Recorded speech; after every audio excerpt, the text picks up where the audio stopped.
আসসালামু আলাইকুম। ৪৭০টি পদে প্রাথমিক শিক্ষা অধিদপ্তরের নতুন নিয়োগ বিজ্ঞপ্তি প্রকাশ হয়েছে, যেখানে আপনারা এইচএসসি পাশে ৬১টি জেলা থেকে ছেলে ও মেয়ে উভয়েই আবেদন করতে পারবেন।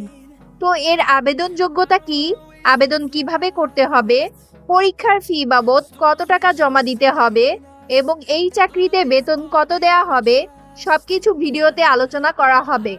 তাই সম্পূর্ণ ভিডিওটি দেখার জন্য অনুরোধ করা হলো। তার আগে বলে নেই, চাকরির নিয়োগ বিষয়ক যে কোনো তথ্য পেতে আমাদের চ্যানেলটি এখনই সাবস্ক্রাইব করে রাখুন।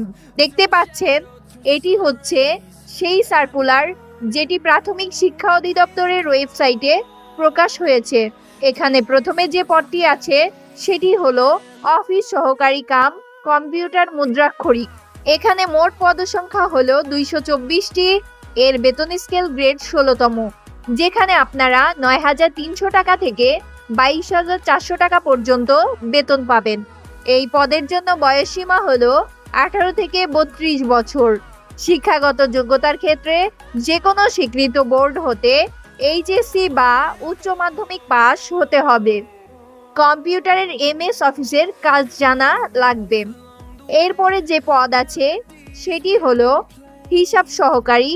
এখানে পদ সংখ্যা হলো ২৪৬টি। এই পদটিরও বেতন স্কেল গ্রেড ১৬তম, যেখানে আপনারা ৯,৩০০ টাকা থেকে ২২,৪০০ টাকা পর্যন্ত বেতন পাবেন।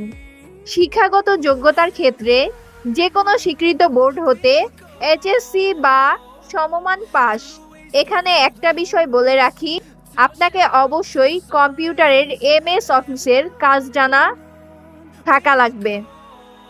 আবেদন শুরু হবে ২০ সেপ্টেম্বর ২০২৫ এবং আবেদন করার শেষ তারিখ হলো ১৮ অক্টোবর ২০২৫। আবেদন করার জন্য এই যে ওয়েবসাইটটি দেখতে পাচ্ছেন, এখানে যাবেন। আমি আমার পিন কমেন্টে এই ওয়েবসাইটের লিংক দিয়ে রাখবো। এই দুটি পদে আবেদন করার জন্য ফি লাগবে ১১২ টাকা, যা আবেদন সাবমিট করার ৭২ ঘন্টার মধ্যে জমা দেওয়া লাগবে। আর ফি জমা দেওয়ার যে নিয়ম তা কিন্তু এখানে দেওয়া আছে, দেখে নেবেন। তো বন্ধুরা, এই ছিল প্রাথমিক শিক্ষা অধিদপ্তরের নতুন প্রকাশিত নিয়োগ বিজ্ঞপ্তি। আপনারা যারা আবেদন করতে আগ্রহী, অবশ্যই সঠিক সময়ের মধ্যে আবেদন করে ফেলবেন। আরও কোনো বিষয়ে কোনো তথ্য দরকার হলে অবশ্যই কমেন্টে জানাবেন। যে কোনো তথ্য পেতে আমাদের চ্যানেলটি সাবস্ক্রাইব করে সাথেই থাকুন। দেখা হবে পরের ভিডিওতে। ততক্ষণ সুস্থ থাকুন, ভালো থাকুন। আল্লাহ হাফেজ।